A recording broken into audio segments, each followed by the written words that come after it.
Welcome everyone.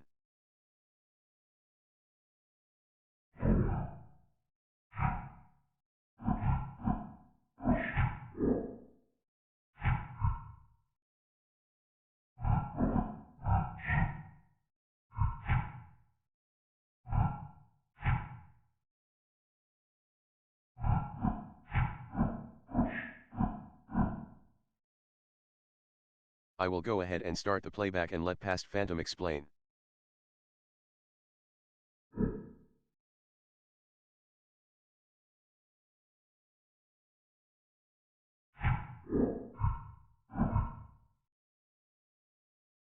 So time travel time. So I am returning to the idea I had of Minesweeper, but it gets more chaotic. So I was thinking I would add urgency via some time-based math. So we start by creating a file for the GUI. Alright, now we import Tinker.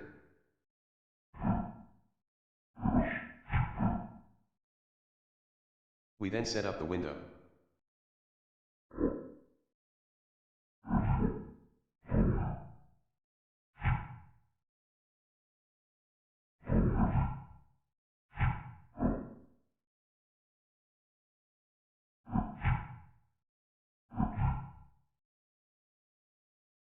Missed a colon on GUI.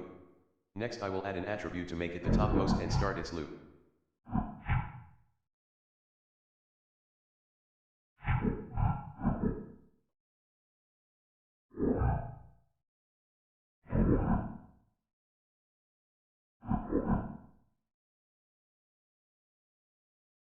So what this does, it put the window on top so other windows don't hide it.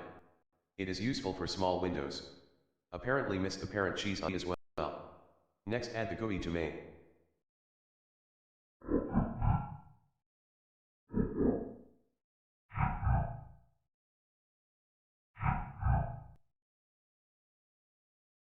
I ran it and as you can see we have a blank white window, title cut off in your view due to OBS window capture. So next we create a frame to add our widgets to. Going to put it in the space between title and attributes. We then add it to the grid. Next we make a text box for typing the answer into. For that we need a TK string bar to hold the answer. We put it on the math_frame. Then add it to the grid. Okay, next I am going to add a label for the problem. I will have it above the answer, so I will tweak answer row up to accommodate that.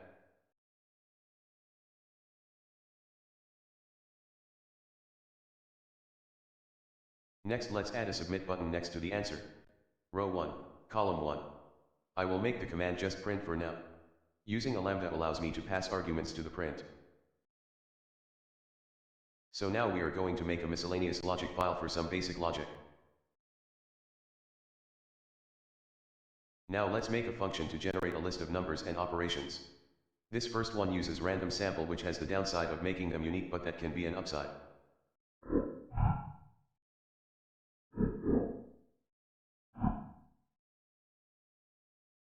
Next I make a list of possible operators.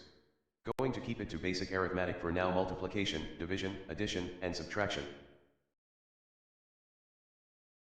So for the number of operations we go with n-1. That way there is an operator for each space between two numbers. So we create a list for the problem in terms of what operator there are. We then use renom.choice to fill the list.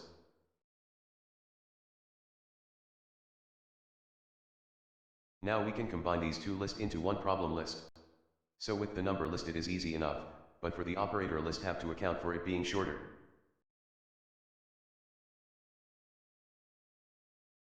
Now let's go ahead and return the problem list.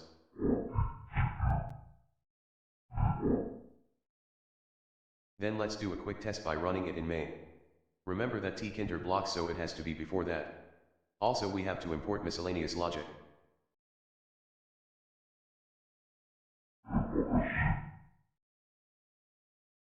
Now we run. Well, we have a problem. I think it is because I enumerated but didn't give two variables to stuff it in, so it packed it together. So it appears to work, but don't like that it just gave. Let's try again and see. Alright, there are difference, also minus is what I meant.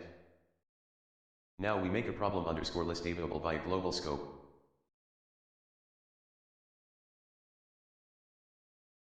Then we go to GUI and update the placeholder text on the problem label to be the problem underscore list. We use an empty string as the separator and use the join function passing our list as an argument.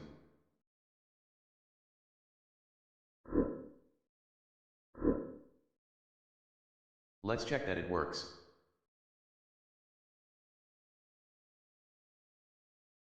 So the issue we are having is the join function doesn't support combining strings and integers. To fix this, we will use the map function to apply a transformation into a string to each member of the function.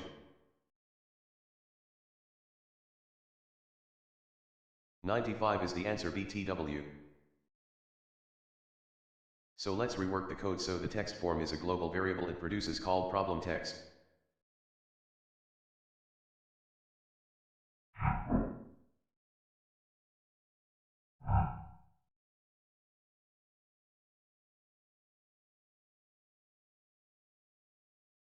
Silly me, I used miscellaneous logic inside miscellaneous logic.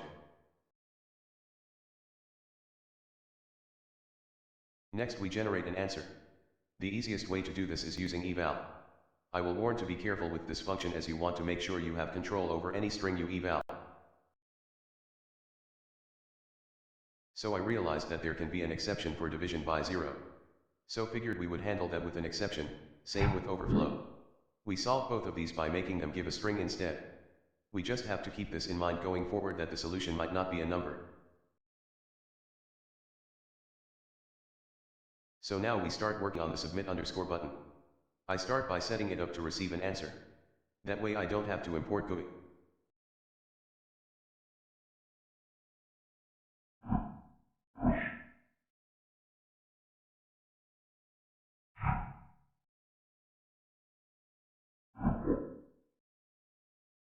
So now we test it. I will submit the answer 2, which might be wrong. Alright, it did print 2, so we are good. So next we convert the answer into a float. I put it in a try catch in case we put in a string. I also made a variable to track if it is a float or a string that we are working with, since some strings are valid answers, for example when dividing by 0.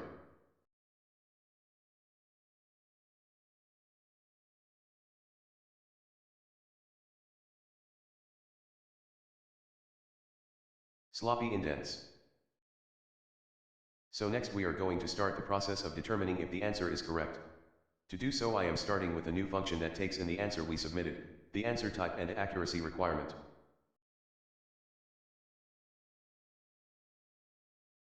The accuracy requirement is useful because sometimes numbers go forever.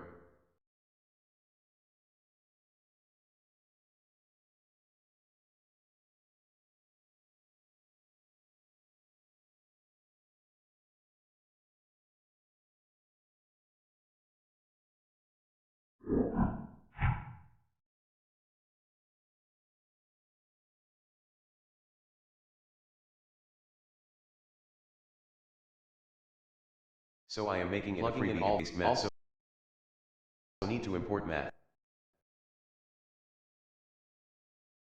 I then check underscore type is a string, because if it is and the actual answer is a number, you are wrong. Dangled it. Now we see how the absolute value of the difference between your answer and the correct one and compare it to our accuracy requirement. In case you are just wrong. So now we need to capture the result.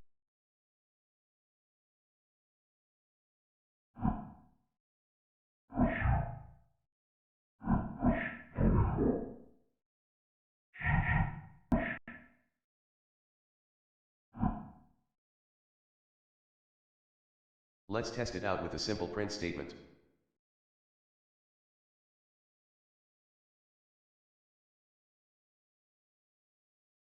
Right, so I don't actually set the value on the float in the case that it is not a float. Let's go ahead and default it to 0.0. Covered up the code a bit there. Here is the line I changed. Now we resume testing.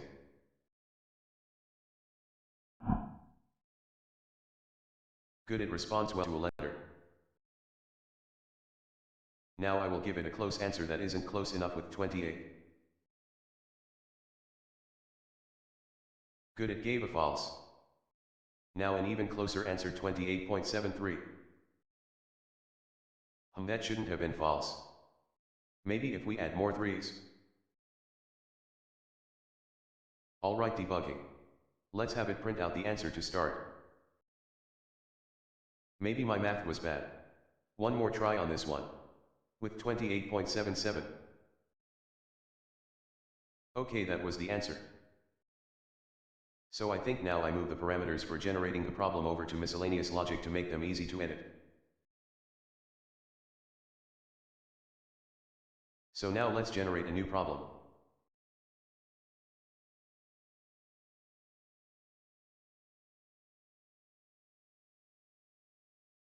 We have to pull the problem underscore list from global. Also, we will need to update the label.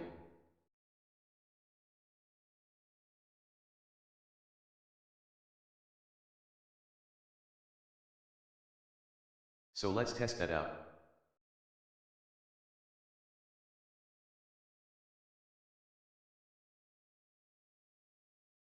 Alright, we get a new problem each time. I am now going to work on the progress bar. The basic idea is it shows a sort of time limit. Progress bar is part of TTK.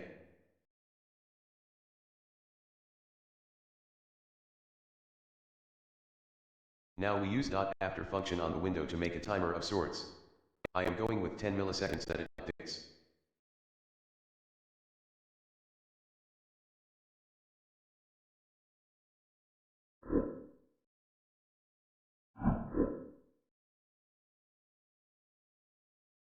So a quick test, it should tick once.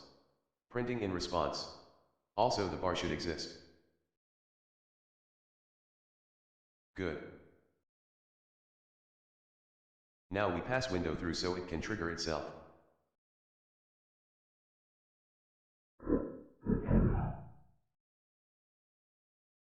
It should now spam oh no doom like crazy when ran. See, I forgot to include mislogic. Forgot. Next we set up a timer underscore length. It works in milliseconds, so shall we. We also set a time remaining portion. Now on each cycle we decrease time underscore remaining by the progression underscore interval. We pass our progress bar through and step it based on the percentage of time remaining, time underscore remaining over timer underscore length times 100. Let's see how that looks. Easy fix, just have to add the parameter.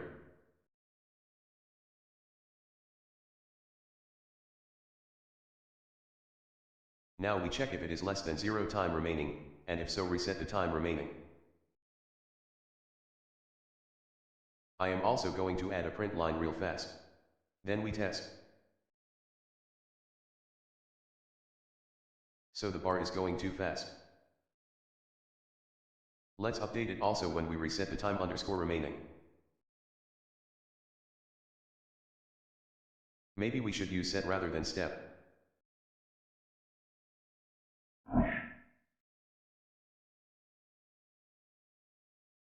So I took some time to debug.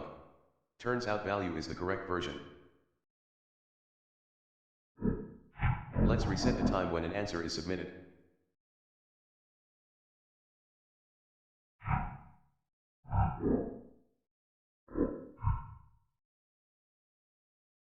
Alright, now we will do some comms to have this program talk to others. So I should import /install readies. Then we just send a message with an amount of 1. Alright, we switch code bases and then set up a thread to listen for the battlefield intensity messages. We then increase intensity based on. Finally we set it to start the thread. Also import and install readies.